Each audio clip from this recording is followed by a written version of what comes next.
Morning. 30th September. And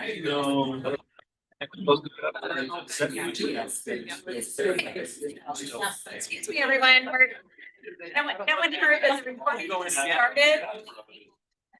Everybody was talking, so we disappeared. When I started, you Josh. gavel. Okay, I need one, I guess. Okay, well, welcome everyone. Mary, sorry, we're all started, so. Everyone was talking, so we didn't hear the recording say it was going, so. So welcome everyone to our September 30th, 2025 Board of County Commissioners meeting. It is 9 a.m. Maybe just a couple minutes after. It is our Tuesday board briefing session. Let the record reflect that all 5 commissioners are present. Commissioner French is on Zoom. So we will go ahead and get started because we have a couple executive sessions, and so we want to make sure we're out of here on time today. Just teasing Matt a little bit on his timing. So we're going to go ahead and get started with Public Works. All right, good morning, commissioners. We've got several items for you this morning, all back to back here. So we'll lead off with Brandy and Jamie here talking about some great funding successes we've had. This is the Highway Safety Improvement Program, and we've got a few awards to brief you about. Yeah, so the Highway Safety Improvement Program is a federally funded program. It gets passed down through Washington for them to select projects and allocate funding. It's a funding mechanism for critical safety needs on county roads. Next slide, please. Okay, so we applied for various projects, and how we selected those projects were by reviewing the high injury network and evaluating roadways with high risk factors for like lane departure type collisions. The HSIP, or the County Safety Program, selected Harbor Road Intersection Improvement Project, the Hayford Road, Trails Road, Government Way, Forker Road 2025 Safety Project, and the Daymount Spokane Guardrail from Bruce Road to Creek Bluff Road. This is a zero match program, so this is 100% funded, and we were fortunate enough to receive just over $3 million for these projects. You might recall I was here about a month ago talking about the Harbor Road Intersection Improvement Project that we're working on, but to refresh your memory, this is a spot location at the intersection of Harvard and Floyd Road to address failing east-west level of service. This is also a multi-phase corridor project. A roundabout was selected because it is proven to reduce fatal and serious injuries while still moving people and goods efficiently and safely. Harbor Road is an important county road. It's an NHS route. It's a truck route. It provides access to Liberty Lake, I-90, Trent, which can take you east to Idaho, or it could take you north to Bigelow Gulch and US 2. Since 2021, we've received almost $8 million for this multi-phase project. Like I said, I was here about a month ago to let you guys know that we received $484,000 from the STVG program, and I'm here to let you know that we just received another $500,000, $500,000 for this HSIP program. This is a good example of strategically obtaining multiple funding sources to get a project paid in as full as we can possibly do so. To refresh your memory, this project is located in East Central Spokane County, just north of Liberty Lake. A little bit hard to see, but you kind of get the idea of what's going to be happening out there. The project will start preliminary engineering in 2026, and go ahead and move on to the next slide, please. And it will be constructed in 2028. So just a little recap, the estimated project cost for this project is $1.5 million. We just received that $500,000, just shy of $500,000 about a month ago. And then this project is also being facilitated. The funding is also being paid for through a prior STVG CMAQ award from 2021, I believe. So let's see. So I think that kind of sums it up. We can. Does anyone have any questions about the funding or the project or how we went about getting the project funded or anything for this so far? Okay, then we can move on to this be a good project. Yeah. So this is Hayford Road, Trails Road, Government Way, and Forker Road project. And this is going to install and upgrade guardrail, install center line and shoulder rumble strips, and remove trees at spot locations. So on Trails Road, you'll see some guardrails added and tree removal. Hayford Road, you'll see center line rumble strips, shoulder rumble strips. And Government Way will have center line rumble strips, shoulder rumble strips, and some trees will be removed. Forker Road will see guardrail and tree removal as well. Moving on to the next slide, Hayford Trails and Government Way are relatively close to each other. If you're familiar with the area, it's just north of the city of Spokane and east of Airway Heights, kind of by the falls. Community college, and so the map's a little bit hard to see, but we bundled Forker in with it. And you can go ahead and go to the next slide, and you can see that Forker is not really anywhere close to it, but it makes sense to bundle projects like this. And so this is going to be in North Spokane, just east of Green Bluff. And moving on to our last project, PE in 2026 and construction in 2027. The total project cost is $1.2 million, and that was what we received, is the $1.2 million for the project. Okay, the last project is the Daymount Spokane guardrail from Bruce Road to Green Bluff Road. And this project will install an upgrade guardrail, install center line and shoulder rumble strips, and remove trees at spot locations. And then the next slide will show you that this is in North Spokane County. And then the next slide will show you that preliminary engineering will start in 2026 and that construction is scheduled for 2028. This is also a $1.2 million project, and we received full funding at $1.2 million for the project. Any questions about any of these projects? Is the total award just based on competitiveness of the application for the projects versus the competition, or is it a set amount? How do they determine that 3 million that you said at the beginning? Well, that is, so we provide estimates with the project so that we think that this is the estimated cost of the project, and we have a very good relationship with this program, and so they just select the projects that they like based off the need, what we think we are needed, and then they provide full funding for it. Like the zero match. Yeah, it's sweet. Full funding and zero match. Absolutely. Okay. Okay, all right. Thank you. Yeah, thank you. Have a great day. It happens, so. Okay, we've got a few interlocal agreements for your consideration today, with regards to our education program here. So we'll let, there you go. Yeah, thank you, Commissioner. Good morning.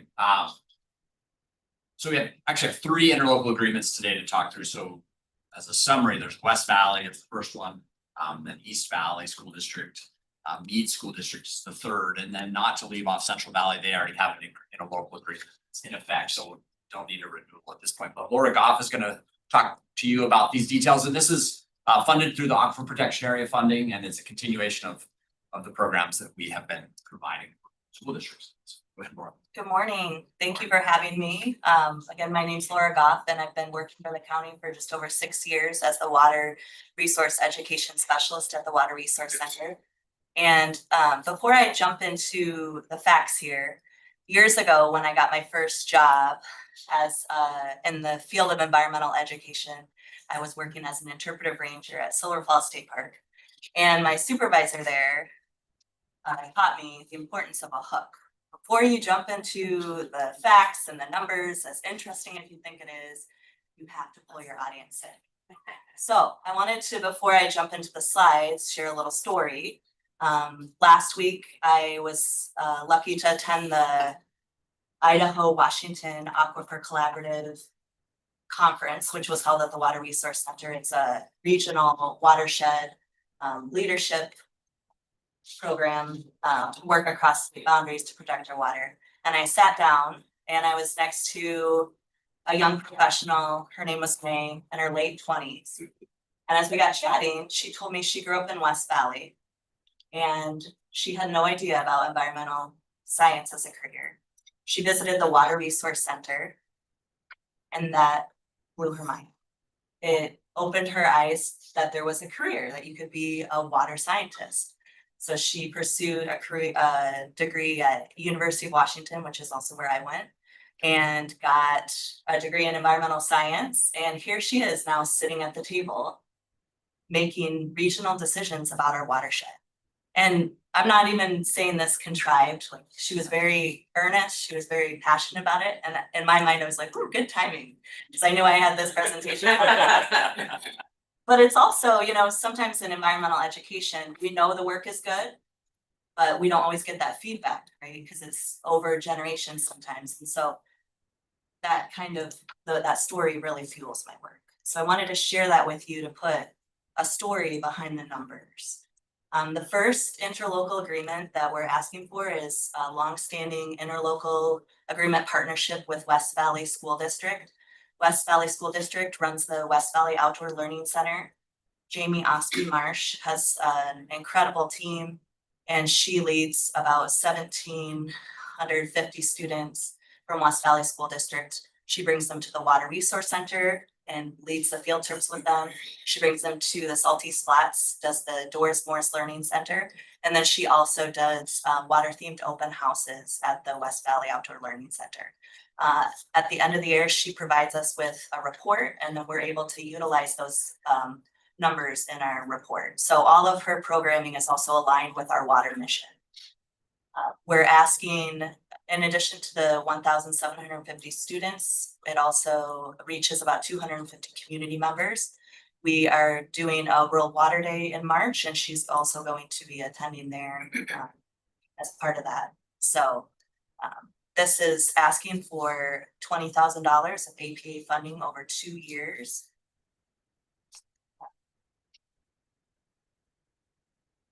Next slide. This next interlocal agreement is with East Valley School District to provide bus funding and transportation. This is a little bit of a different model. We are teaching, and East Valley has dedicated one staff member to be a liaison and to be on site with us when we host the 5th grade wide Wetland Explorer program, where all 5th graders come out to the learning center. They spend a day outside learning about water science, getting into waders.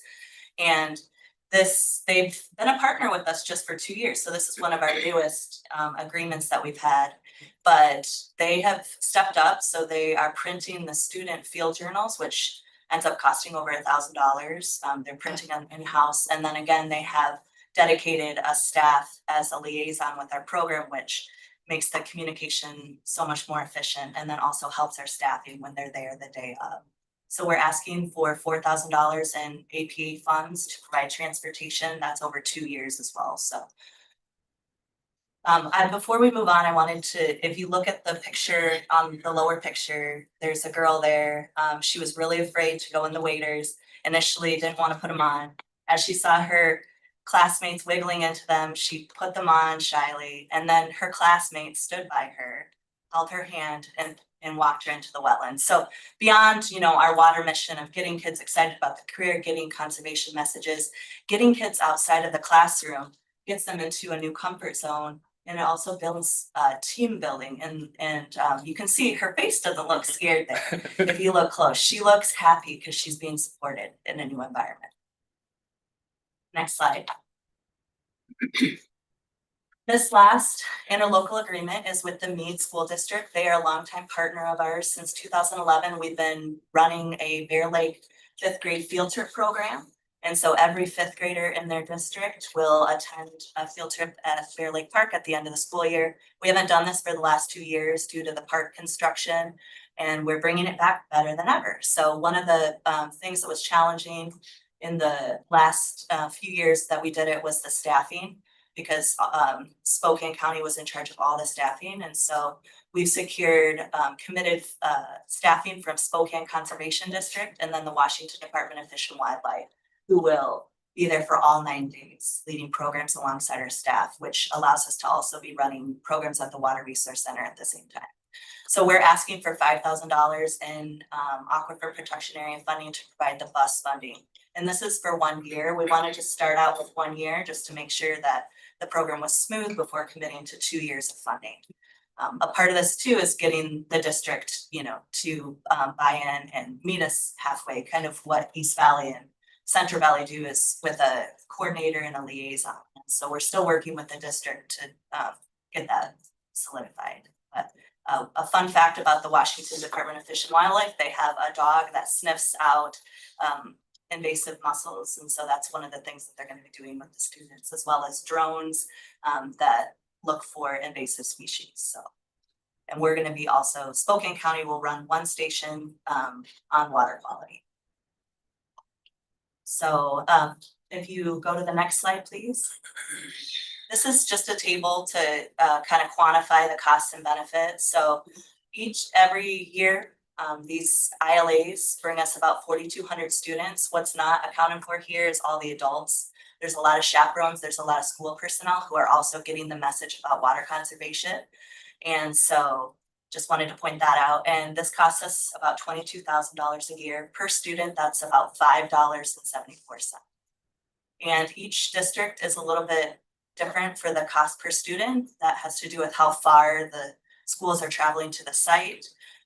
For Bear Lake, it tends to be a little bit more expensive because the schools are further away from the park. And then oftentimes, rather than having the bus drop them off, go back and then come back because of the mileage, they stay the entire time. But so the funding for them, actually Meade, their estimate for transportation was around $7,000, but we're doing $5,000 and they're meeting us with the other $2,000. So with these numbers, again, back to the story of May, 4,200 students.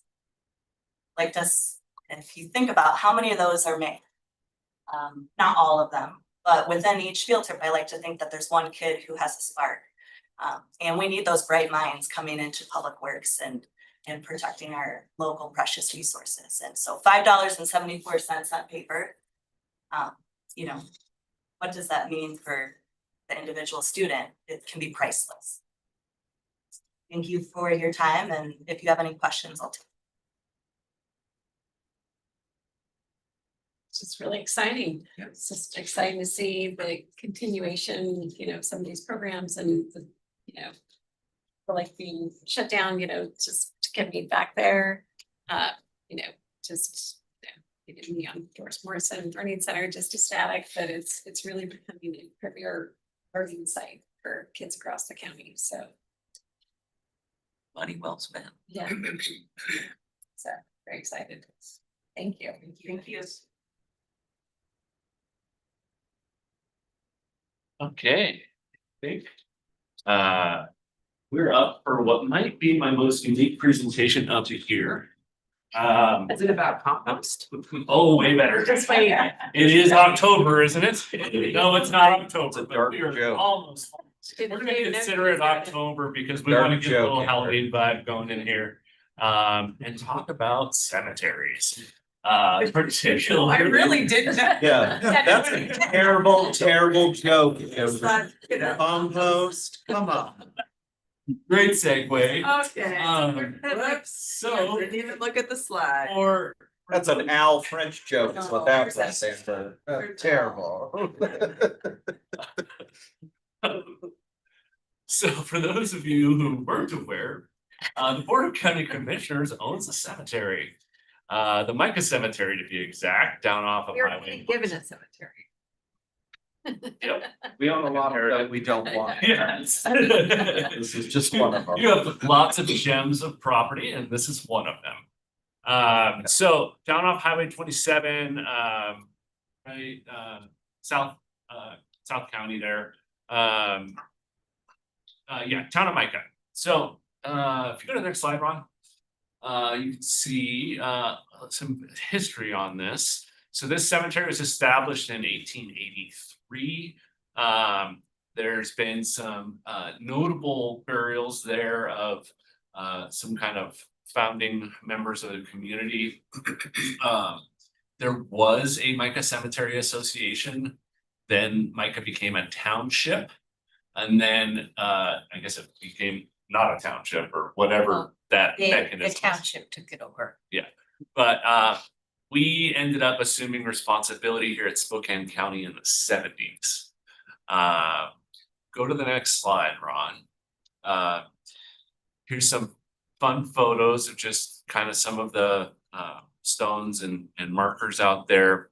So here's where we are today. We have no cemetery district or dedicated funding stream. We're completely reliant upon volunteers for maintenance, which is whether you get the calls or not, we certainly do. It is in a pretty poor state. And don't really have any way of funding a perpetual maintenance. Really needs about 25,000 in work out there just to bring it back to a reasonable state. We do get a little bit of help now and again, but it's not consistent every year. More and more growth. The fence has been destroyed and parts stolen. The road is almost untravelable. So it's, huh? There's a gopher infestation Yeah. right now. Usually. So next slide, Ron. So the board has, there's our beautiful roadway in there. Next slide. Just another picture, just kind of, you can see the current state, some of the headstones. There's probably additional in there in the overgrowth. Some folks do try to clear them up, but it's not consistent.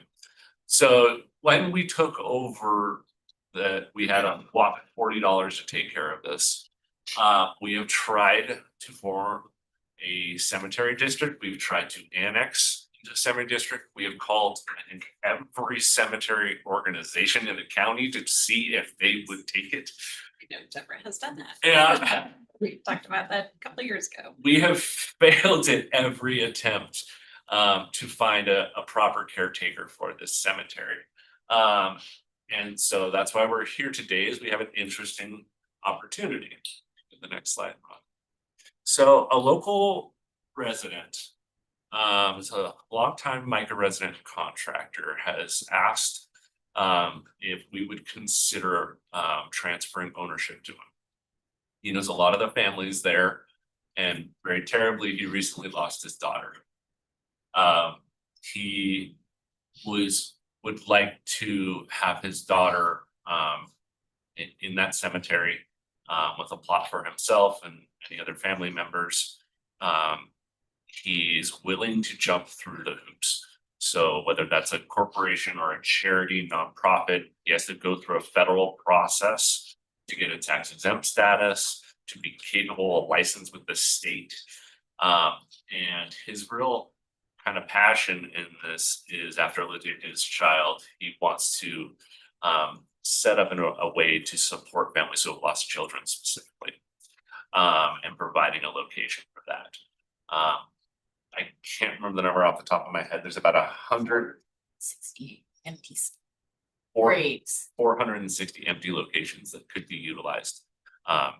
We've had some weird proposals in the past, like a dog cemetery or I mean, a pet cemetery. Actually didn't know that's illegal. You're not allowed to mix animals and humans. Grave robbing. Yeah. Lots of other less ideal proposals, not, I shouldn't say lots, a few other non-ideal proposals out here. This person seems pretty darn committed. So if you go to the next slide, Ron, it's certainly your decision. This is your property.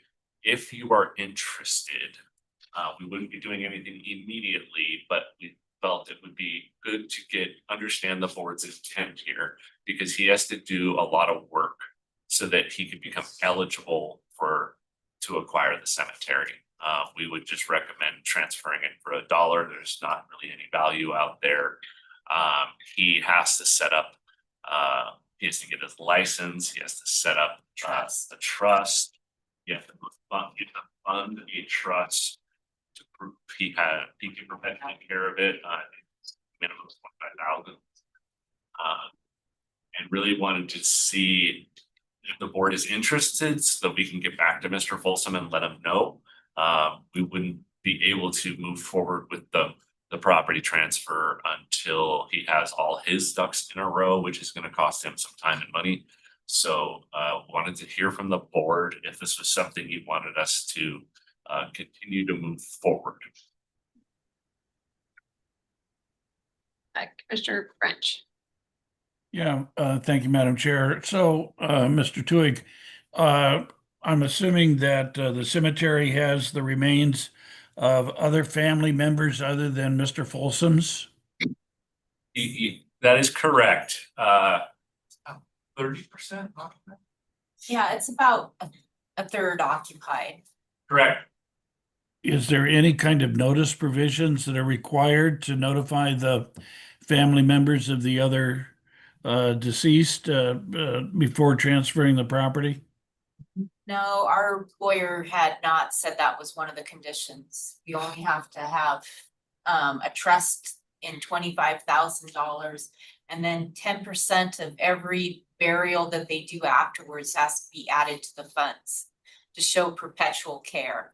He also has to be licensed by the state in order to run a cemetery.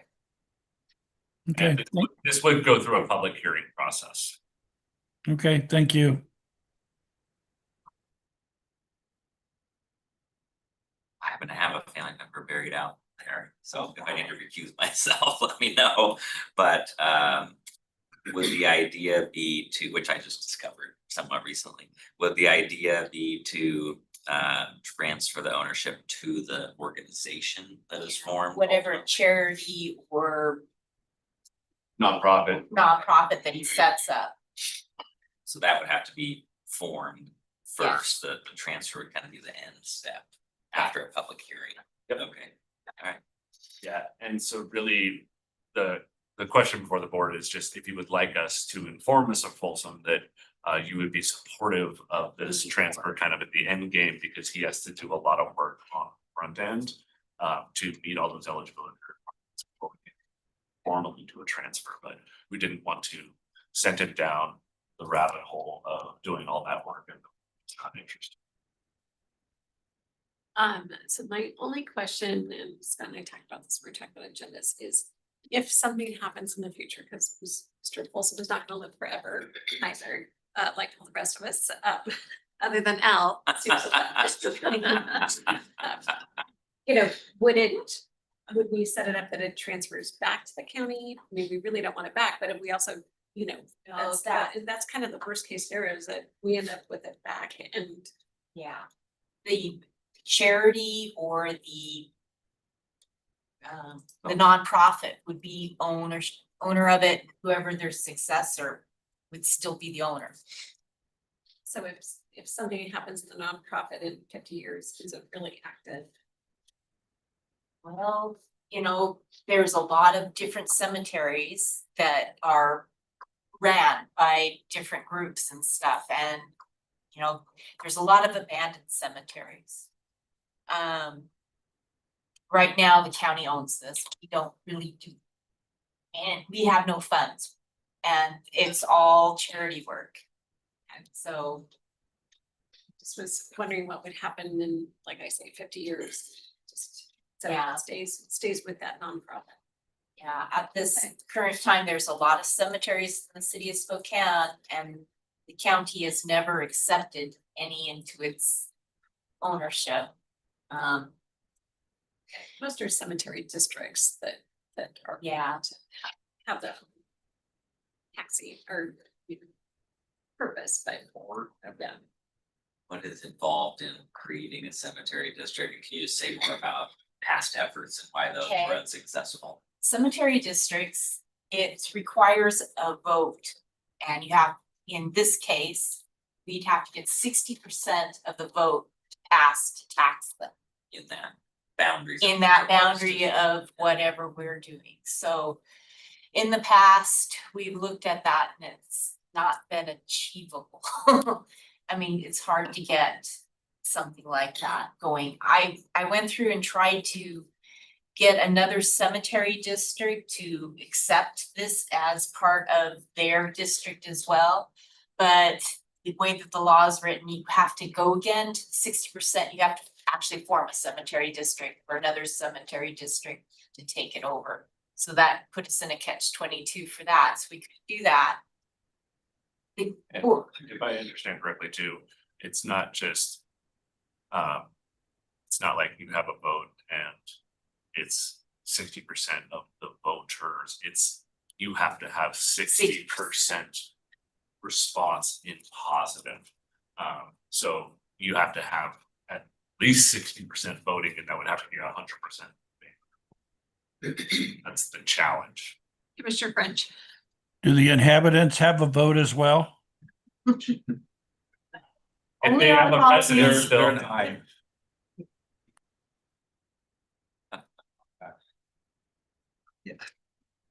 Well, I don't see why we wouldn't do it to at least have the opportunity to take care of it and bring it up to what it should be. This is a piece of property, obviously, that the county has had for 50 years that has not great cemetery landlords. I think our recommendation is this is the best opportunity we've seen in all the efforts we've tried to do to manage this. Yes, I would say if he wants to go and move forward with the nonprofit status, that would be wonderful, and then come back and when he has that achieved, Okay. Yeah. We'll let them know. or whatever. Yeah. Is this corporation he wants to set up? It sounds like I think there's gonna be some wind behind this. I think kind of that mission, particularly reaching out to a group of families who have lost children. Some additional support behind him, so. Good opportunity, not the greatest reason, but it's nice that he wants to do something for the community and Yes. for other families as well. It's a very beautiful area and it's a very maintained cemetery, so It it'd be is. nice to see it brought up to better state. He was just served, just what, 2 weeks ago, they cleaned it. The summer, and it's like night and day, they cleaned. And they did a fantastic job. He's worked with that, right? Yeah, he was He's one of the volunteers. He was one of the pro. And that's how he knew about the cemetery nation and why he asked about it, so. Great. Thank you. That'll be our most unique presentation of the year. Scott Chesney. Good morning, commissioners. We are before you for a hopefully very quick and easy task. As you know, a couple of years ago, the legislature appropriated funds for planning, specifically for our periodic updates, which we're in the middle of getting ready for adoption at the end of 2026. There was a $700,000 allocation given to Spokane County, and it was split over 2 years because of the biennial budget process. We used the first 350 this past year, and the second part of that is before you in 2 parts. Today's is for the fiscal year 26 portion of that, and the 350, the second half 350 is split roughly 2/3, 1/3. And that was done so that we would be able to use those funds throughout the 6-month extension that the legislature granted us and not have those funds cut off at the end of the fiscal 26. So that 350 will, it'll be the contract before you today, or the acceptance before you today is for about 2/3 of that 350. The other third of that will come in fiscal 27. Madam Chair, so with this grant funding, do we have to, is it reimbursable? Do we have to send in all our receipts to Commerce? It's not, it is reimbursable, yes. We don't send in receipts. We have a contract with Commerce that has deliverables. We send in the deliverables, they judge it satisfactory, and they send a check. So it's not necessarily like hours of employees, it's completing the housing Certain portion tasks, yeah. of the, okay. It's task oriented.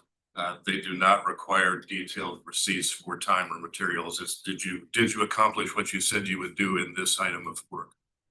So are you planning to spend most of this on staff or contract? Most of what's called the PUG, the periodic update grant, is going to consultants. They are primarily doing the background work or doing the production work on the comprehensive plan. The long range staff currently is being covered through ARPA funds. Those funds will run out in June, and we're trying to see if we can use grant funds to cover the second part of 26 for that long range staff. Yeah, I was just saying if there's any way to use those dollars for staffing, just knowing our budget challenges in the general fund. Yeah, So- and we think we will be able to do that. It'll be a combination of these funds, the PUG funds, as well as the climate and resiliency grant funds as well, which are much more flexible. Yeah, I'd asked you about the climate funds. It sounds like there's a lot of balance in those. Yes. And I know you have at least one planner that's doing a lot of work on the climate chapter. Well, they all are, but every one of the planners is leading certain elements. And are we using funds, those climate funds to pay for them? At the moment, no, because the ARP funds don't allow for the transfer. They have to be 100% on the ARP funds. However, as those funds run out, we'll be able to use some of the climate funds specifically for climate related activities. And as a reminder, the climate resiliency grant funds are being used for the EIS process as a whole. So it's not just the climate element in the comp plan. We're using the entire EIS. That contractor that we have on that. Yeah. Yeah, so it's really advantageous for us. So I thought with the ARPA funds, though, once we put them into our general funding bucket, they were fairly flexible, right? I mean, we transferred them into our right. Is there a reason why we No, can't flex and those? yeah, we're open to that sort of flexibility. We started out with them and we made the spreadsheet, the budget working with Scott in the budget office a couple of years ago, and we're just accounting for them in that way. If they are allocated in some way, that's fine. Like I said, we can recover some of the cost if we leave in 26 using the grant funds. We probably can't recover the entire cost. And you have one planner that you're not filling the. Right? Yes, yeah, one So of that the long has range to staff, stay. we're not gonna refill that position. See, those ARPA funds are available then. They are, and they have been applied to the rest of that staff, and that's at least to that degree, we could extend those funds out through June. Yeah, I'm just thinking, I know you're gonna come back with more budget info from your, how to cover costs for your long range team. And if these funding streams, if they're, they're flexible, you can kind of mix and match them to make it work and push it out as far as possible.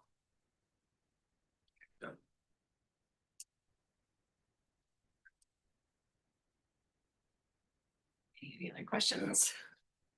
Thank you, commissioners. Thank you. Thanks, Mike. Yeah. And, I think Ken Moore's doing online. okay, Dan. Team here. You guys ready? He's gonna join online. No, he's sitting. On. Hands on, good morning. Questions asked during the vice budget presentation.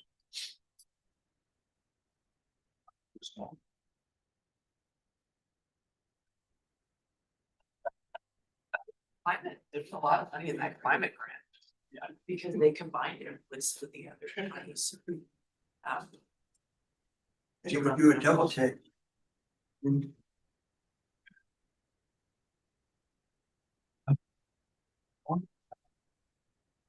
Yes, yes. Big team. I'm fine. I'm some sense should be just fine. Yes. Somewhere it's fun. You guys. Or maybe it rang. Right. Good morning, commissioners. We are here today to talk about the medical contract for digital services. You know that we received notice in June of 25 that EverHealth was going to terminate the contract with digital services. Since that period of time, we've been working steadily to try to get somebody on board. And Victor's been a big help with that part of the process. So what I'll do is I'll kick it off for Ken. Ken is going to give a presentation up there. He was homesick today, but he's showing up taking one for the cause here. Jen, can you talk so we make sure we got you?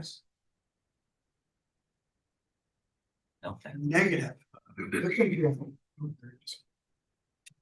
Okay, test, how about that? There we go. There we go. Okay, sorry about that. Okay, yeah.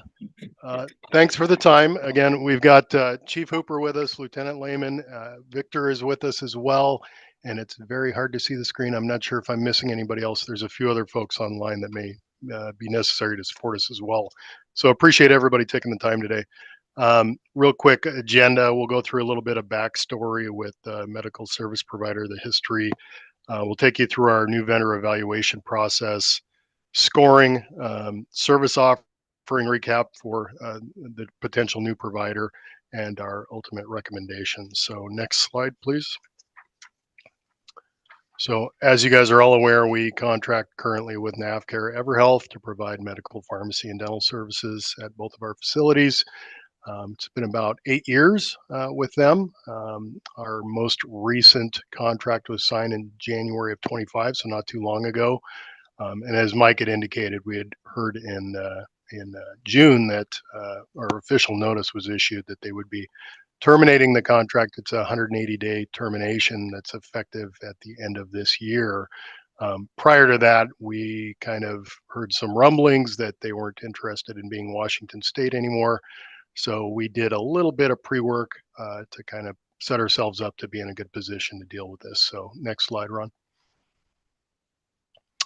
And by that, I mean, we've initiated an abbreviated RFP process because time was of the essence. Obviously, 6 months isn't that much time to move forward. And with that, we had identified 4 vendors via the Washington State Association of Sheriff and Police Chiefs, as well as industry contacts that folks in the jail had made, and reached out to these 4 entities in mid-June, I believe it was, and received some good feedback from them that they had interest.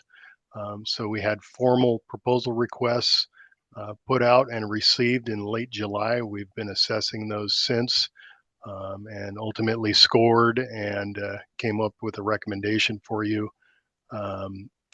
Final vendor scoring and best value, again, identified in September, so probably just 2 weeks ago. So next slide, Ron. Ultimately, we landed with Medico coming out number 1, Correctional Health Partners at 66 points, roughly. Advanced Correctional Healthcare right there with them at 60 points, and then Wexford Health Solutions came in a little bit lower. I'll talk a little bit about the evaluation criteria, all evenly weighted. Ultimately, we looked at service offering and staffing models that they had proposed. Did they give a full suite of services, as well as the ability to maintain the NCCHC standards that we adhere to? Competency, level of expertise, that speaks to their kind of relevant work experience, industry knowledge, operations knowledge, etc. Interview, presentation, engagement. Since June, we've been kind of working back and forth with these folks. Are they engaged? Is the communication clear, concise? Has there been additional follow-up? And we rank that scoring as well. Obviously, transition plan is really crucial for us. Many vendors said that they could initiate a transition plan with as little as 30 days, and that's not optimal. We're hoping for something closer to 60 days. Some presented robust transition plans, some a little less, so they were scored on that. And the last piece is the best value component, which is kind of a consolidation of service offering and pricing. We never want to score on just pricing alone. We're not looking for the lowest cost provider. We want a quality provider at a reasonable price. So this helps us to score that. So that's the breakdown of the evaluation criteria. Next slide. I think Darren's going to take us through this one. Sure. So on the service offering, it's pretty straightforward. A lot of this is what's existing with our current contract, and it's at the core of what we're required to provide. Gone a little outside of that with expanding some of our approaches to opioid withdrawal protocols and then the mental health component of it. And then at the bottom, the medical records that we currently have through NavCare, we want to make sure that we have a component to replace that with any future vendor. On the right side of the screen there, you see the case management ACA MAP program. A lot of that there is an expansion over things that we currently have in place today, but we need to continue to develop that, especially when we look towards the 1115 waiver and MAP programs. And ultimately with a goal of being accredited to, which is helpful for the county when we look at mitigating, protecting some of our risks associated with medical. Next slide, please. And then on the staffing part of it, we work closely with NCCHC on setting up a matrix when we went out to RFP the first time. And then following up on that, when NavCare was initially awarded the contract, we refined that a little bit because they knew the facility very well and the design of how they operate. Most of the vendors took this same staffing model. It was this pretty solid staffing model. So you'll see here it pretty much mimics what we have in place today, expanding a little bit with a call out there with a psychiatrist, what I think is a good thing to add into it. But it's pretty standard on what we have today, and I think it's a solid plan forward to go with this staffing matrix. Yeah, and I think this one's mine. So ultimately, our recommendation to the board is that we move forward with Medico as a preferred medical service provider. They've got good experience in Washington, working out in Nisqually. I believe they just took over the SCORE facility over in King County. Cowlitz County, I think, is scheduled for October 1st cutover, so tomorrow. And there's some other counties in the hopper, I'm told. So they're making big moves into the Washington market.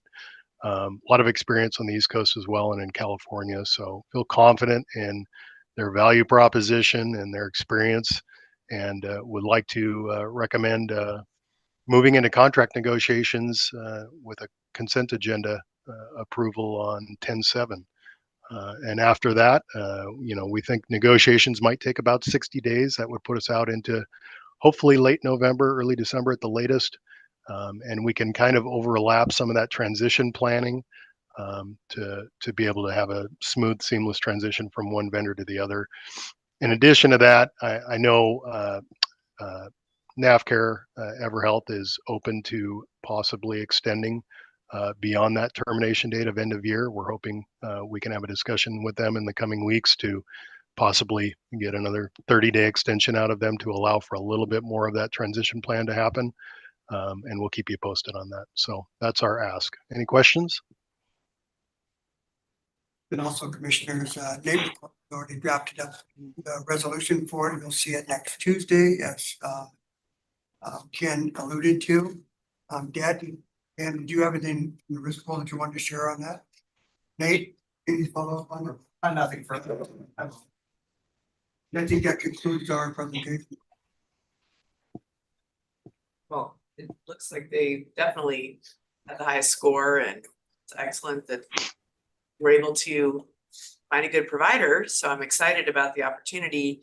Yeah. What are we hoping to get out of the contract negotiations? What are we looking for in terms of a time frame for them to commit, Ken, or for us to commit to them? go ahead, Ken. Yeah, I could talk to that. If hopefully I'm answering your question, but I mean, what we would hope for is probably a 3 to 4 year contract with annual renewals that would kick off February 1st. I'm hoping, if we can negotiate a small extension with NavCare EverHealth. So again, that gives us that 60-day window to do transition planning, which is pretty significant. They have to come in and potentially speak to existing employees and try to work with them to come on board. They've already said that they will match pricing, or I'm sorry, salaries with these individuals. They're very flexible on that. But we've got some negotiating to do with potentially headcount. We have a base staffing plan right now that we may want to modify slightly. Certainly pricing has been quoted. We don't want to get into details on that because We want to get further along in negotiations before we share that.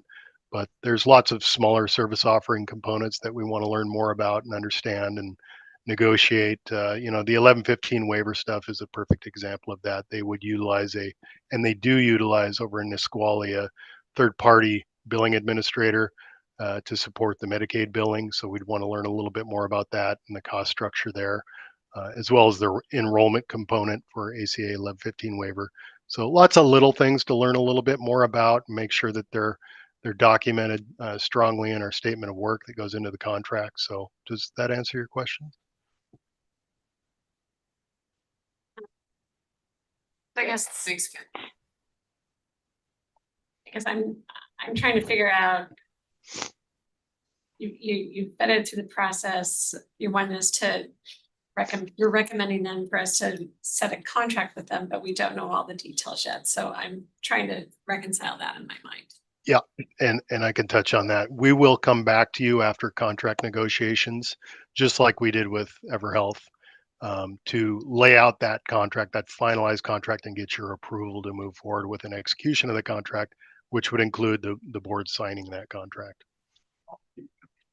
Yeah, this is having our RFP process where the team has come up with a recommendation and briefing the board to see if the board is comfortable approving that recommendation, advancing to the phase of contracting, then coming back around to the board to approve the contract once it's finalized, consistent with what we do with other similar types of contracts. So if it's not successful on the negotiation side, then we come back to who is the next. Correct. Yep. Okay. Okay. Thanks for the work on this. Can you say a little more about under the competency and obviously 100 seems like a good score. Is that out of 100? I assume 100 out of 100. That's good. Can you talk about the competency and level of expertise as to why that's a particular strength for this firm? Did you want to, Ken? Ken, I can answer a bit of that and please feel free to add. So with this particular company, what they had relayed to us through our interviews and the documentation they supplied to us, been in the business for about 28 years, primarily on the East Coast, but they are expanding over this way. As Ken alluded to, they have some footprint here in Washington now, and I believe in California. It's ran by a single doctor who oversees the company instead of a board. Probably pros and cons to that, but he was pretty proud of that. And had, again, well-established footprints along the East Coast with good results and positive feedback. One thing they note in their 28 years in business, they've never had a judgment. Settlement outside of, but never a judgment against them. So I think that leads to their competency and how well they perform in the market. And his career has primarily been dedicated to the care of an incarcerated when he got out of school. So that the doctor that oversees this program, and he's very invested in it, was invested in a lot of this. It wasn't somebody off to the side that he never got to talk to, and he even made a visit to Spokane. Can you talk a little bit about I see under the service offering, mental health treatment and medication offered, MHPs remain in-house county FTEs. Can you just say more about how you envision that look like if this moves forward? It exists today. So the psych providers do all the medication prescribing, where our MHPs will do assessments and evaluations to support those efforts. So it wouldn't change much today, and they were very open to that and having used that same concept in other facilities they're in. Thank you.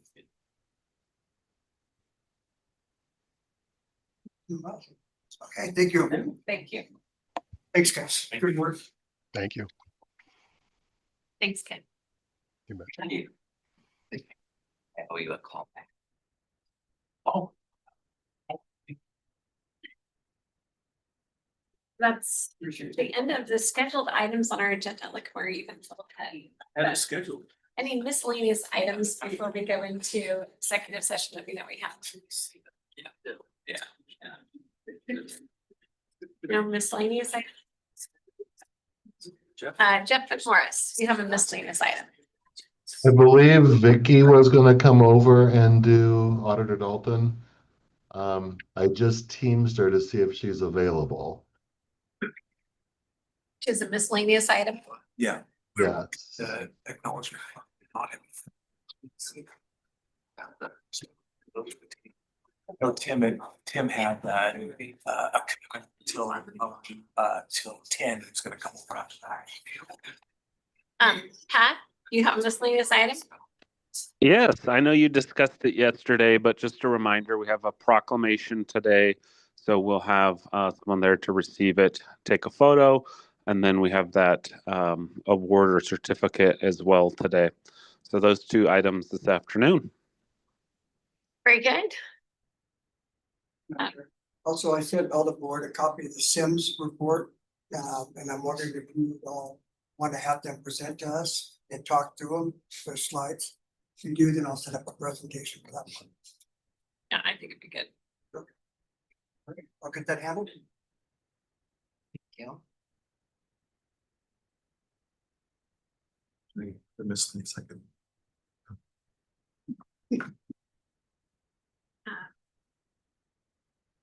We want to do the clean.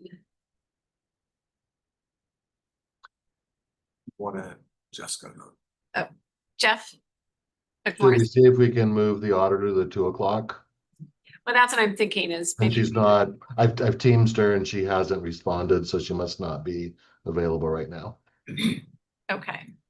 That's. Yeah, we can do it kind of in. Just after the open public forum when we do the other things, items. Okay, I'll let her know that. Okay. Thank you. Okay, there's no other miscellaneous items, and we're gonna go into executive session, so Matt. Thank you, Madam Chair. We have 2 executive session items today. They're both pending in potential litigation. No action is expected at the end of either one. The first one, like Matt Folsom, Scott Simmons, Jeff McMorris, Doug Chase, Jasper Coulter, Dan Gadd, Maddie Powell, Devin Kurta, and Josh Teekmer. The second one. I'm sorry, Go just a second. Vicky, I guess Vicky just arrived. Okay, great. So, You want me to continue or? no, let's read. Pause and then. Pause and we'll read it. Just to make sure everyone again knows.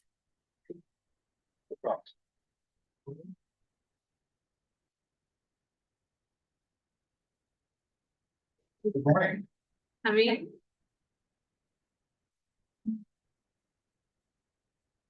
Sorry. I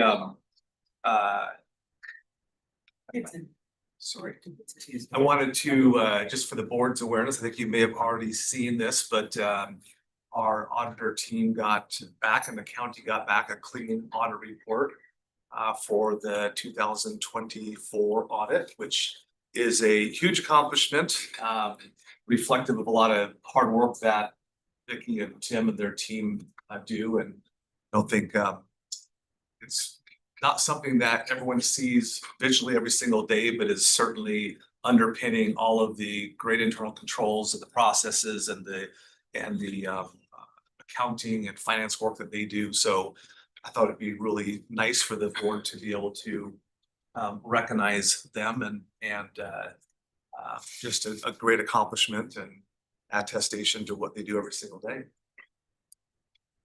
Well, Scott's right. The 2024 annual financial report got done, filed, and state auditors finished their audit report. I have great kudos to the state auditor's office because they went so far above and beyond to get our audit report done in time, which has already been filed with the federal clearinghouse. But it was quite the adventure. So we did not make the May filing. We barely got them the information by the end of June. And when I say we, I mean the full team that puts this together. So it's not just my employees, but it's also the grants office and Public Works Department.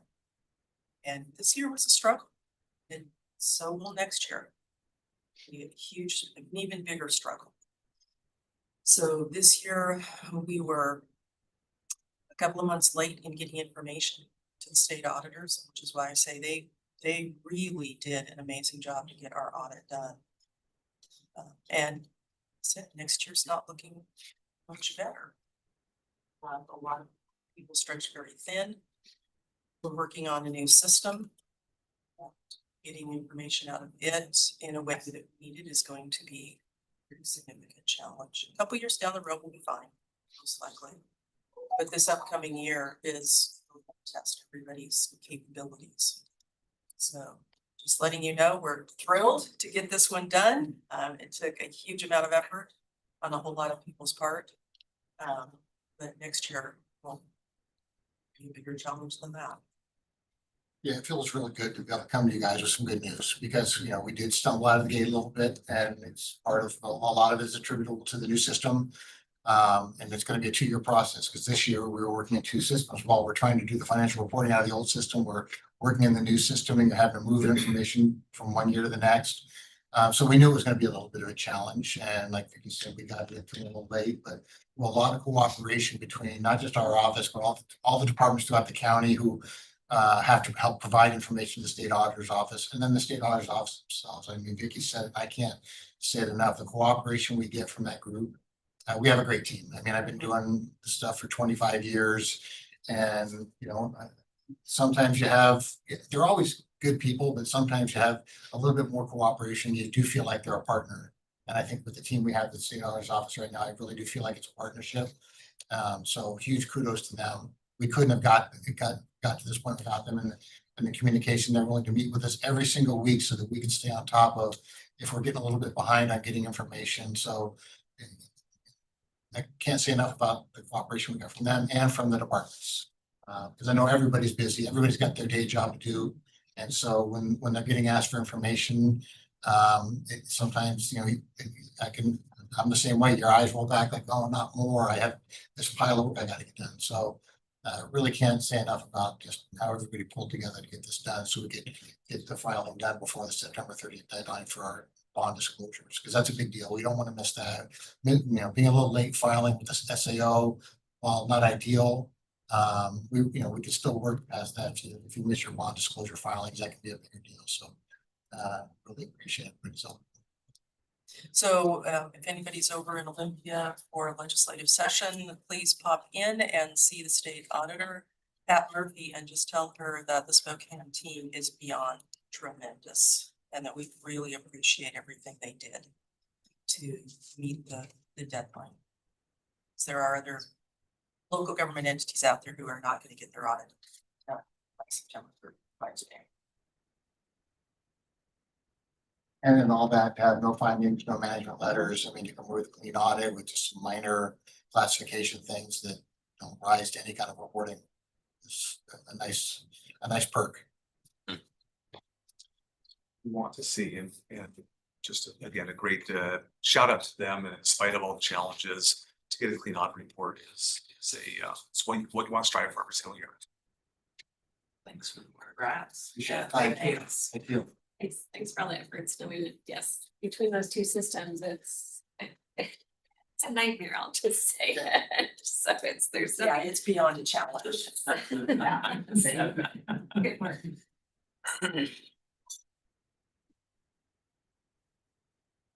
Okay, now I'll go to our executive session. So I'll let you start over.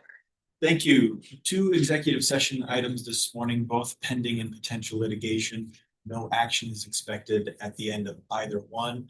First one, anticipating 20 minutes. Matt Folsom, Scott Simmons, Jeff Morris, Doug Chase, Jasper Coulter, Dan Gadd, Maddie Powell, Devin Kurta, Ashley Cloud, Josh Teekmer. Second one, 30 minutes. Again, no action. Matt Folsom, Scott Simmons, Jeff McMorris, Devin Kurta, Jasper Coulter, Kyle Tuig. So it is 10:05. We're going to go into executive session for 15 minutes for the 2 reasons just stated.